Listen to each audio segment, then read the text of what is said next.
भारतीय जनता पार्टीचे ज्येष्ठ नेते माझे मित्र आदरणीय प्रशांत परिचारकजी,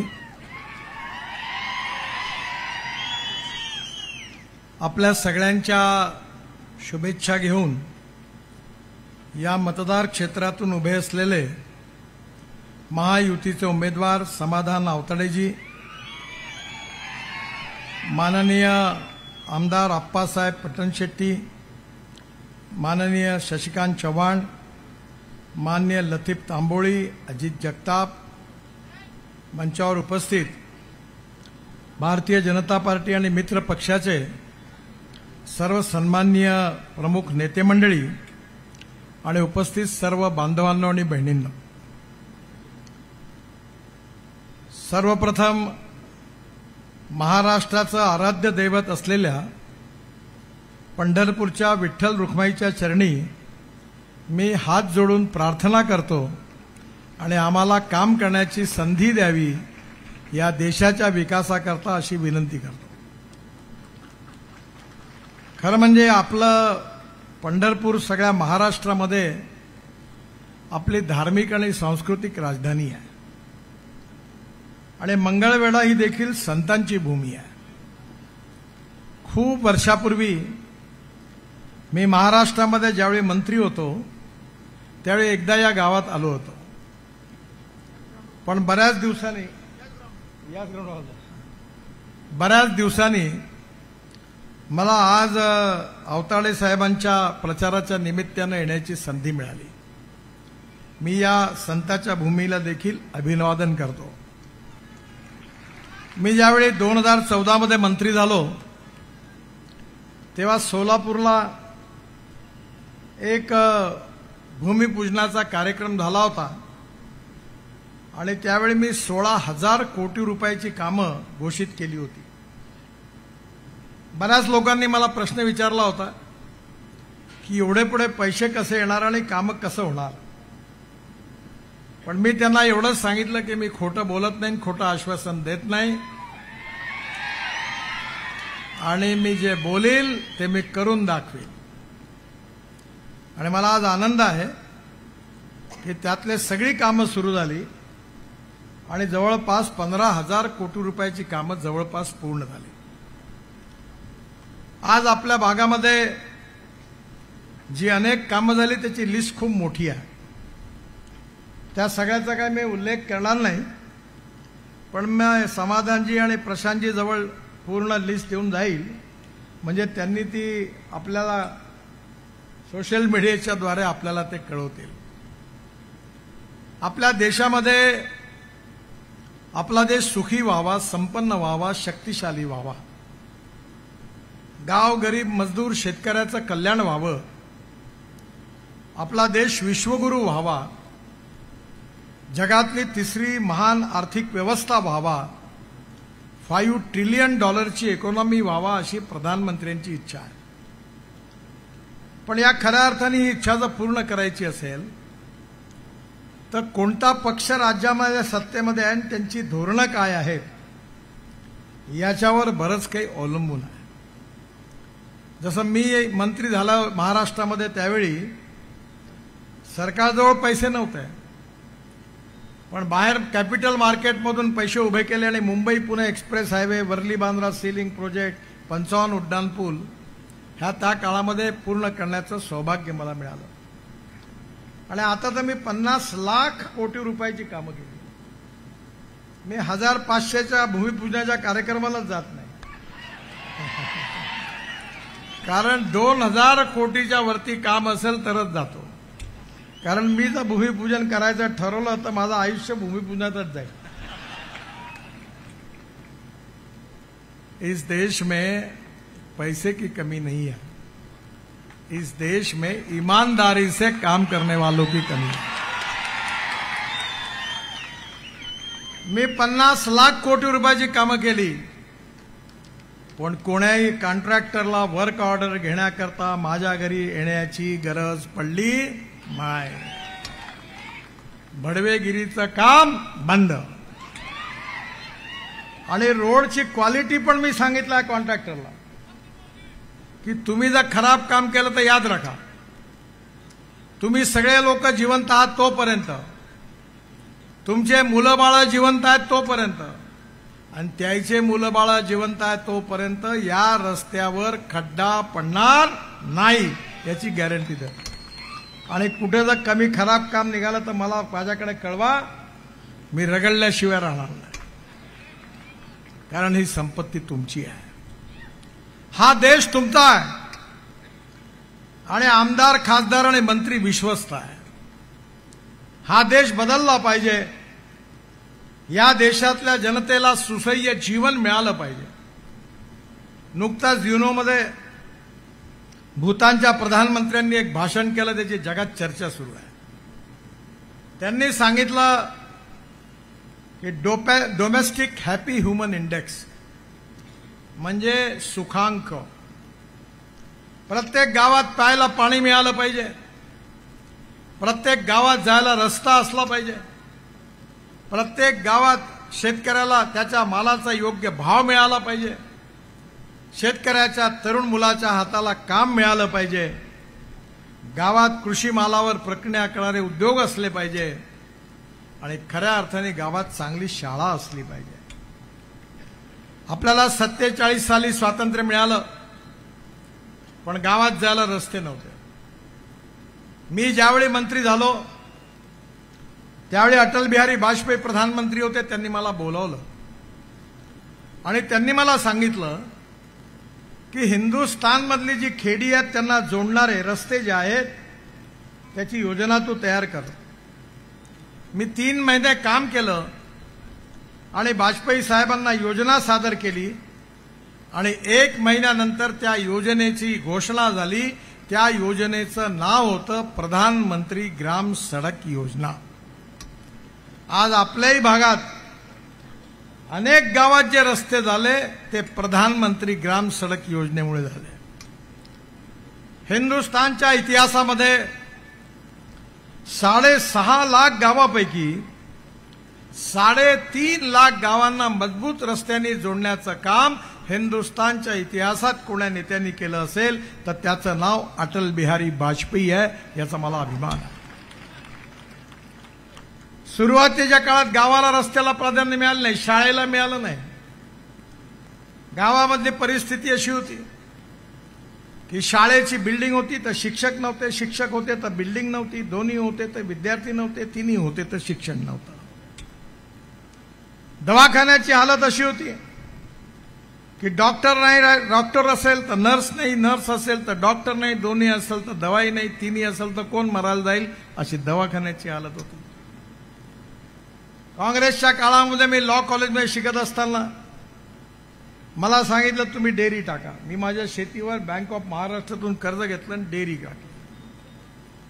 6 गायी घेतल्या, 2 म्हशी घेतल्या, पहिल्या वेतात दूध झालं आणि नंतर ज्यावेळी त्या सगळ्या म्हशी खाली झाल्या त्या काही गरम होऊन काही पुढे काही कामच नाही झालं, कारण गाय गरम झाली तर डॉक्टर गायब राहायचा, डॉक्टर गावात राहिला तर गाय गरम नव्हती होत आणि दोन्ही आला तर सांड फेल होत होता। शेवटी डेअरीचा बाजा वाजला, बँड बाजा, आणि मी जनावरं विकून टाकले, कारण काँग्रेसच्या काळामध्ये ग्रामीण भागाच्या विकासाकडे लक्ष नाही दिलं गेलं। आज मला आनंद आहे की आज आपल्या समोर 12,000 कोटी रुपयाचा पालखी मार्ग करण्याचं सौभाग्य मला मिळालं। मी सांगितलं की हा मार्ग करत असताना जे आमचे वारकरी पायी जातात त्यांचे पाय जळायला नको म्हणून रस्त्याच्या दोन्ही बाजूला बरोबर अशी व्यवस्था करा की टाईल्स अशा लावा की मध्ये गवत लागेल, की जेणेकरून आपल्या या पालखीच्या प्रवासामध्ये जाणारे जे आपल्या विठ्ठलाचे भक्त आहेत त्यांच्या पायाला कुठल्याही प्रकारची तकलीफ होऊ नये। आज माझी आई नाही आहे, पण मरण्याच्या 6 महिन्याच्या पूर्वी ती अक्कलकोट आणि गाणगापूरला गेली होती आणि मरायच्या आधी तिने मला एवढंच म्हटलं, नितीन काही कर म्हणा, तुला जर कधी संधी मिळाली तर गाणगापूरचा रस्ता जरूर कर रे म्हणे. माझी पूर्ण कंबर लचकून गेली. हा खराब रस्ता. म्हणजे मला आठवते एकदा मी महाराष्ट्राला एका गावात रस्त्याने चाललो होतो. माझ्या बरोबर एक तरुण मुलगा आपल्या बायकोला घेऊन मोटरसायकलवर चालला होता. तो मोटरसायकलवर जात असताना सारखा मागे वळून पाहत होता. तर माझ्या बरोबरच्या कार्यकर्त्यांनी सांगितलं, पाहुणे साहेब तुमची क्रेज आहे, तो मागे वळून पाहून आला. अरे म्हटलं मूर्खा, तो मला नाही पाहून आला, तो हात लावून पाहून आला आपल्या बायकोला, आहे का पडली, आहे का पडली. कारण रस्त्यामध्ये एवढे गड्डे होते का तो चिंता करत होता. हा देश बदलला आहे आणि आपला शेतकरी आता बदलत चाललेला. केवळ शेतकरी अन्नदाता नाही, शेतकरी ऊर्जादाता नाही, इंधनदाता झाला. मी 2004 पासून आपल्या देशामध्ये सातत्याने पाठपुरावा करतोय की या देशातला शेतकरी या देशाला इंधन म्हणजे आपला पेट्रोल डिझेलचा पर्याय देऊ शकतो. पण आउट ऑफ बॉक्स जेव्हा कुठलाही विचार असतो तो पटवण्याकरता वेळ लागतो. मी ब्राझीलमध्ये गेलो होतो. अटल बिहारी वाजपेयींनी मला पाठवलं होतं आणि मला आनंद आहे की आज शेतकरी खऱ्या अर्थाने इंधनदाता झाला. माझ्याकडे टोयोटो कंपनीची इनोव्हा गाडी आहे. मुंबईला आहे, नागपूरला आहे आणि दिल्लीला आहे. ही 100% शेतकऱ्यांनी तयार केलेल्या इथेनॉलवर चालते आणि 60% वीज तयार करते आणि तिच्या ॲव्हरेज वाईज जर तुलना केली तर तिचा रेट 25 रुपये लिटर पेट्रोल पडेल, इतका स्वस्त आहे. हिरो, होंडा, बजाज, टीव्हीएस या सगळ्या कंपनीच्या मोटरसायकल आता इथेनॉलवर आल्या 100%. मीच ट्रान्सपोर्ट मंत्री आहे. इंडियन ऑइल महाराष्ट्र, कर्नाटक, उत्तर प्रदेश आणि तामिळनाडू 4 राज्यात 400 पंप उघडणार आहे इथेनॉलचे. आणि एवढंच नाही तर Tata, Mahindra, Suzuki, Hyundai, Toyota या 5ही कंपन्या 100% इथेनॉलवर चालणाऱ्या गाड्या आता मार्केटमध्ये आणणार आहे. एवढंच नाही तर औरंगाबाद, संभाजीनगरला टोयोटो कंपनी माझ्याकडे आली आणि त्यांनी 20,000 कोटी रुपयाची गुंतवणूक करून इथेनॉलच्या गाड्यांचं मॅन्युफॅक्चरिंग ते औरंगाबादला सुरू करत आहेत. याचा फायदा कोणाला मिळणार आहे? आज आपल्या देशामध्ये 22 लाख कोटी रुपयाचं फॉसिल फ्युएल इम्पोर्ट होत आहे, पेट्रोल, डिझेल, गॅस. आणि त्याच्याऐवजी आता शेतकऱ्यांनी तयार केलेल्या इथेनॉलवर आपल्या स्कूटर, मोटरसायकल, ऑटो रिक्षा आणि कार जर चालतील तर याचा फायदा लाखो शेतकऱ्यांचं उत्पन्न वाढण्याकरता होणार आहे. आणि म्हणून केवळ इथेनॉलवर आपण थांबलो नाही तर बगासपासून, तुराट्या, पराठ्यापासून, सोयाबीनच्या कुटारापासून, राईस स्ट्रॉ, परळी, आपल्याकडे तणस म्हणतात, दिल्लीत राईस स्ट्रॉला परळी म्हणतात. मी स्वतः इनिशिएटिव्ह घेऊन पानिपतला इंडियन ऑइलनी मोठा कारखाना टाकला आहे. त्या ठिकाणी 1 lakh litre ethanol per day आणि जवळपास 150 टन डांबर बिटुमिन तयार होत आहे आणि 88,000 टन पर इयर हवाई इंधन तयार होणार आहे. नुकतंच नागपूरच्या इंटरनॅशनल एअरपोर्टचं भूमिपूजन झालं. मी डिक्लेअर केलं की 2 वर्षानंतर पहिलं विमान जेव्हा उडेल त्या विमानामध्ये असणारं इंधन, हवाई इंधन, हा विदर्भातला शेतकऱ्यांनी तयार केलेलं हवाई इंधन त्या विमानात राहील. टेक्नॉलॉजी बदलली आहे. आपल्याकडे गहू स्वस्त आहे, ब्रेड बिस्किट महाग आहे, टमाटर, संत्रे स्वस्त आहे, ज्यूस महाग आहे, सोयाबीन स्वस्त आहे, तेल महाग आहे. अनेक ठिकाणी परिस्थिती अशी आहे की शेतमालाला योग्य भाव व्हॅल्यू एडिशनमुळे मिळत नाही. आज दुधाच्या धंद्यामध्ये मोठ्या आपण पश्चिम महाराष्ट्रामध्ये आपण चांगल्या प्रकारे काम करत आहोत, पण आज त्याच्यावर प्रोसेसिंग झालं पाहिजे आणि म्हणून आपण टेक्नॉलॉजी आणली. टेक्नॉलॉजी अशी आणली की 1952 साली आपल्या इथल्या गीर जातीची गाय ब्राझीलमध्ये गेली होती. ती गाय 60 लिटर दूध देते आणि म्हणून तिचा जो सांड होता टोरॅन्डो, त्याचं सिमेंट सांडून आपल्या इथल्या गाईला दिलं. आणि आता तुम्हाला माहिती आहे बेटी बचाव अभियानची गरज नाही आहे. जसं टेस्ट ट्यूब बेबी आहे तसं टेस्ट ट्यूब गोरी तयार व्हायला सुरुवात झाली. एम्ब्रिओ ट्रान्सफरची 3 ठिकाणी सुरुवात झाली. आणि एक प्रकल्प सांगलीला चितई डेअरीने सुरू केला, दुसरा बारामतीमध्ये पवार साहेबांकडे सुरू झाला आणि तिसरा नागपूरच्या व्हेटरनरी युनिव्हर्सिटीमध्ये सुरू झाला. आणि तिन्ही प्रकल्पाचं उद्घाटन करण्याची संधी मला मिळाली. त्यामुळे आता 2 लिटरच्या गाईपासून 100% गोरीच होईल आणि ती 20 लिटरची होईल. जर शेतकऱ्याचं उत्पन्न वाढलं तर कशा करता शेतकरी आत्महत्या करणार? गावं समृद्ध संपन्न झाली तर कशा करता गाव सोडून मुंबई, कलकत्ता, पुणे, हैदराबाद, बेंगलोरमध्ये शेतकरी जातील, झोपडपट्टीमध्ये राहतील? कशाला त्या ठिकाणी जातील? गावं समृद्ध आणि संपन्न करायची असेल तर पाण्याचा मुद्दा देखील महत्वाचा आहे. आता या ठिकाणी समाधानजी बोलत होते. मी काही काळाकरता वॉटर रिसोर्सेस मंत्री होतो. मी 6,000 कोटी रुपये बळीराजा योजनेत ज्या प्रकल्पाचं काम 50% जास्त काम 10-15 वर्षापासून झालं अडकलेलं होतं, असे प्रकल्प आणि प्रधानमंत्री सिंचाई योजनेमध्ये नवीन प्रकल्प असे 12,000 कोटी रुपये दिले. आणि मला अतिशय आनंद आहे की टेंभू असेल, म्हैसाळ असेल, या सगळ्या भागामधले प्रकल्प हे त्या पैशातून आज पूर्ण झाले. अजून काही व्हायचे आहेत, पण त्याचा मला खूप आनंद झाला.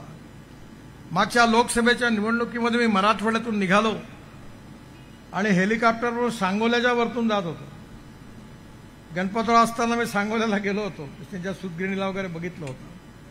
सगळा दुष्काळ होता, हिरवं कुठे दिसत नव्हतं.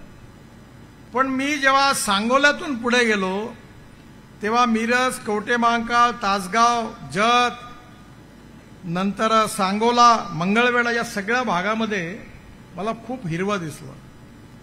याचं कारण म्हैसाळ प्रकल्पाचं पाणी काही भागापर्यंत पोहोचलं. त्या मला विश्वास आहे, काळजी करू नका. आपल्या इथल्या काही गावामध्ये पोहोचवण्याची मागणी अवताडे साहेबांनी केली आहे आणि नक्की या भागात पाणी आल्याशिवाय राहणार नाही, याच्याकरता मी पूर्ण प्रयत्न करेन. पण मी तुम्हाला एक सल्ला देणार आहे. राजकीय नेता म्हणून माझ्यावर कदाचित तुम्ही विश्वास ठेवू नका, पण मला 9 डॉक्टरेट मिळाले, डिलीट. मी शेतकऱ्यांमध्ये काम करतो, 4 साखर कारखाने चालवतो. ते तुमच्यासारख्या नाही आहे, तुम्ही तर मस्त माला इकडे कारखाने म्हणजे खूप पुष्कळ बरं आहे. मी नेहमी म्हणतो मेरिट मधल्या विद्यार्थ्यांची शाळा म्हणजे पश्चिम महाराष्ट्र, फर्स्ट क्लास मध्ये असणाऱ्या मुलांची शाळा म्हणजे मराठवाडा, आणि ज्यांना 100 पैकी 33 पेक्षा कमी गुण मिळाले त्या विद्यार्थ्यांची शाळा म्हणजे विदर्भ. सगळे 22 कारखान्यांनी दिवाळं पिटलं. मला दुर्बुद्धी झाली, मी साखर कारखाना काढला. आता 4 कारखाने चालवतो. मी नेहमी म्हणतो की जो मागच्या जन्मात पाप करतो तो एक तर साखर कारखाना टाकतो, नाही तर वर्तमानपत्र सुरू करतो. पण मला विश्वास आहे की या ठिकाणी पाण्याचा प्रश्न सगळ्यात महत्वाचा आहे. मी नॅशनल हायवेचे कामं करत असताना महाराष्ट्र सरकारमध्ये देवेंद्रजीला विनंती केली, एक GR काढला, नदी नाले खोलीकरण केले, धरणातली माती काढली फुकटात, 1 पैसा नाही घेतला, तलावातली माती काढली, शेतकऱ्याला शेततळे बांधून दिले. या सगळ्या मागे एक तत्व होतं की धावणाऱ्या पाण्याला चालायला लावा, चालणाऱ्या पाण्याला थांबायला लावा आणि थांबलेल्या पाण्याला जमिनीला प्यायला लावा. गावातलं पाणी गावात, घरातलं पाणी घरात, शेतातलं पाणी शेतात. पंजाबराव कृषी विद्यापीठात मी 36 तलाव फुकट बांधले, परभणीत बांधले, बुलढाणा अनेक ठिकाणी 1,000 अमृत सरोवर बांधले. 2 लाख हेक्टर जमीन पाण्याखाली आली.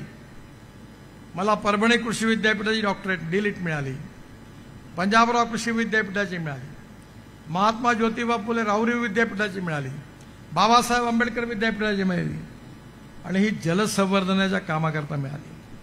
आणि मी बाहेरचं उदाहरण नाही सांगत, माझं उदाहरण सांगतो. आमच्याकडे 60 एकर शेती होती, 1 तास पंप चालायचा. मी पूर्ण नदीचं खोलीकरण रुंदीकरण केलं.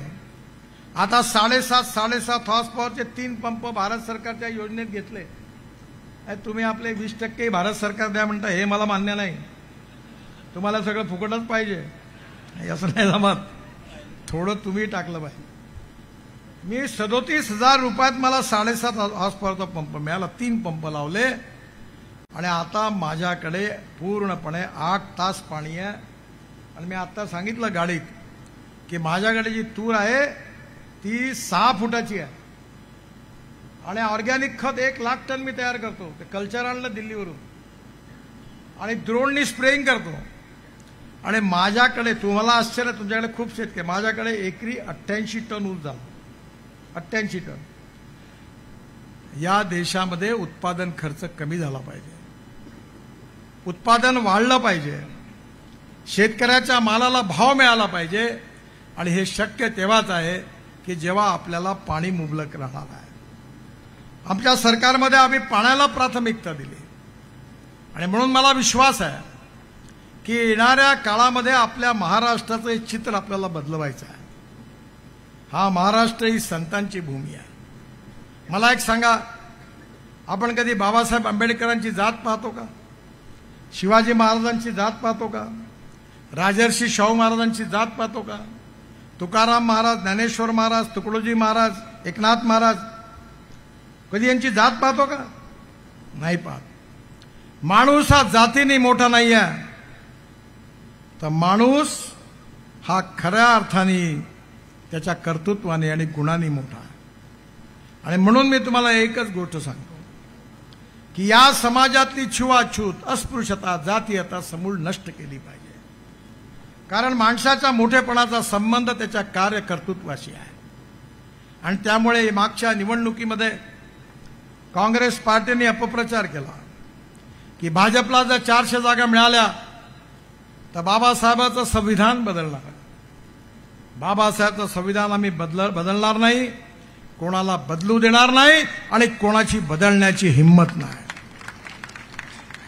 मी स्वतः लॉ ग्रॅज्युएट आहे.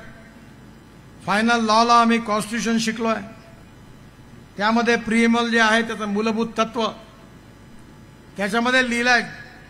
एक सुप्रीम कोर्टात केस झाली होती, केशवानंद भारती प्रसिद्ध, आणि त्या केसमध्ये सुप्रीम कोर्टाचे मुख्य न्यायमूर्ती आणि 10 न्यायमूर्तींच्या खंडपीठाने मिळून निर्णय दिला होता. तो निर्णय हा होता की silent features of the constitution cannot be change. घटनेचे मूलभूत तत्व बदलू शकत नाही. आणि जे 3 पार्ट आहेत आपल्या घटनेचे, त्या 2/3 मेजॉरिटीनी पार्लमेंटमध्ये कलम बदलू शकतात. पण हे बदलवण्याचं पाप कोणाचं आहे? हे बदलवण्याचं पाप कोणाचं असेल तर ज्यावेळी अलाहाबाद हायकोर्टामध्ये इंदिराजी निवडणूक हारल्या त्यानंतर काँग्रेस पार्टीने 75 साली इमर्जन्सी लावली आणि बाबासाहेबांच्या संविधानाच्या धज्जिया उडवल्या. जनता पार्टी आल्यानंतर पुन्हा घटना दुरुस्ती केली. ज्यांनी घटना तोड भरवण्याचं काम केलं ते आमच्या विरुद्ध प्रचार करत फिरत आहे की संविधान धोक्यात आहे. आपल्याकडे म्हण आहे ना, चोराच्या उलट्या बोंबा, उलटा चोर कोतवाल को डाटे, अशी कहाणी आहे. आणि म्हणून कुठल्याही या जातीवादी प्रचारावर विश्वास ठेवू नका. मुसलमानाच्या मनात भीती निर्माण करतात. ये चुनकर आएंगे तो आपको कटवा देंगे, पाकिस्तान भिजवा देंगे. मला सांगा, 67 योजना भारत सरकारच्या, महाराष्ट्र सरकारची लाडकी बहीण आहे उज्ज्वला योजना, 9.5 कोटी लोकांना गॅस सिलेंडर शेगड्या मिळाल्या. आयुष्य योजनेत फायदा मिळाला. कुठे लिहिलं होतं का की दलित आणि मुसलमानांनी अर्ज करू नये म्हणून? सगळ्या योजनेचा सगळ्यांना फायदा मिळाला. सबका साथ, सबका विकास, सबका प्रयास आणि सबका विश्वास याच आधारावर काम करण्याचा आम्ही प्रयत्न केला. आणि म्हणून मला विश्वास आहे, वेळ कमी आहे कारण मला अजून एक सांगली जिल्ह्यातली सभा करून इचलकरंजीला 5-5:30 उतरलं पाहिजे. त्यामुळे मला जाण्याची घाई आहे. त्यामुळे माझी आपल्या सगळ्यांना विनंती आहे की ही निवडणूक समाधान आवतडे यांच्या भविष्याचा फैसला करणारी निवडणूक नाही आहे. ही निवडणूक माझ्यासमोर बसलेल्या जनतेच्या भविष्याचा आणि भवितव्याचा फैसला करणारी निवडणूक आहे. तुम्ही कधी रेस्टॉरंटमध्ये जाता तर रेस्टॉरंटवाल्याला जात विचारता का? जिथं चांगलं लागेल तिथं जाऊन घुसता. तुम्हाला हार्टचं ऑपरेशन करायचं असेल तर कधी विचारता का आपल्या जातीचा डॉक्टर आहे त्याच्याकडे करून घ्या, तुम्हाला चांगला डॉक्टर पाहिजे. मग निवडणुकीत चांगला कर्तबगार आमदार, जात पंथ धर्म भाषा न बघणारा आणि शैक्षणिक आणि सहकार क्षेत्रामध्ये उत्तम काम करणारा समाधान अवताडेंच्या रूपाने एक चांगला उमेदवार उभा आहे. आणि मी विशेष करून प्रशांतजींना खरोखर धन्यवाद देईल की त्यांनी मनाचा मोठेपणा दाखवून त्यांनी यांच्या मागे ते उभे राहिले. आता आपल्या सगळ्यांची जबाबदारी आहे की येणाऱ्या निवडणुकीत अवताडेजींना प्रचंड मताने विजयी करा आणि आपली सेवा करण्याची संधी द्या अशी विनंती करतो. साहेब मला तुम्ही आधी दिलं नाही, मी खोटा आज पाहिल्याशिवाय देत नाही, मी गेल्यावर तुम्हाला कळवतो. कारण मैं जो बोलता हूं 100% डंके की चोट पर करता हूं. खोटा आश्वासन पब्लिकला मूर्ख बनवायचं का? मला देऊन द्या, मी जरा बघतो नाही कळवतो तुम्हाला. पुन्हा एकदा आपल्या सगळ्यांना खूप खूप धन्यवाद. माझ्याबरोबर जोरात म्हणा, भारत माता की.